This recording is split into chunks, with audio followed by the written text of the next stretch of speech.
The big bank failures over the weekend has investors asking serious questions about the health of the economy. Airline CEOs, hotel chains, even cruise lines are now worried that this might pump the brakes on the red-hot tourism industry. Earlier this week, we talked to CBS senior travel editor Peter Greenberg, who's been watching the stocks of major airlines.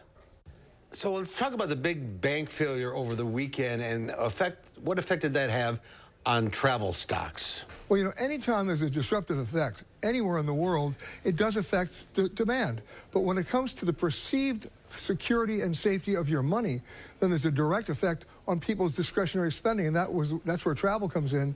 We've already seen a huge softening of demand for not only short-term but long-term bookings.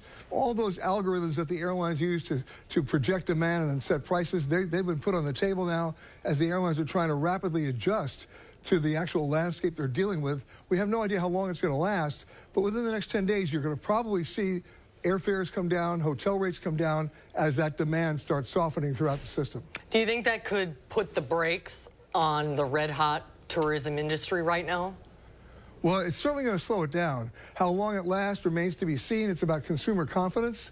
And if the Biden administration can really put a stop to the hemorrhaging at the banks, then you know what? It will come back because people love to travel.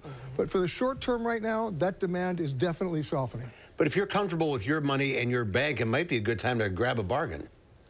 Hey, you're in a buyer's market the next 10 days because those airfares and those hotel rates have nowhere to go right now but down, and they will go down. Peter, you're joining us today from Fort Myers, Florida. We can see you're in a newsroom there, and it's hard to believe it's been 6 months since Hurricane Ian. We saw all of the damage that it did to Fort Myers. How is the recovery going there now? Well, here's the interesting story. I was actually here 6 months ago doing a piece on Fort Myers for my PBS television show, and then a few days after we left, that's when the hurricane came in, and the damage was, of course, devastating. We're here now chronicling the rebuilding, the resilience, and how they're coming back.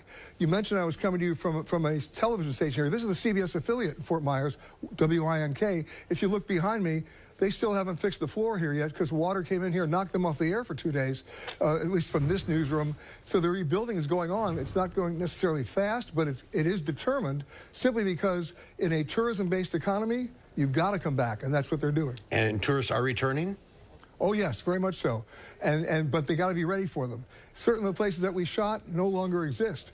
Other places that we shot are now being rebuilt and coming back better, because coming back better means better building codes, stronger building codes, and getting ready for whatever may come next. We will never forget that video from Wink TV. Remember when the studio cameras were practically underwater? What an incredible experience. It's good to see everyone thriving there. Yeah. Oh, look, it is good to see everybody thriving.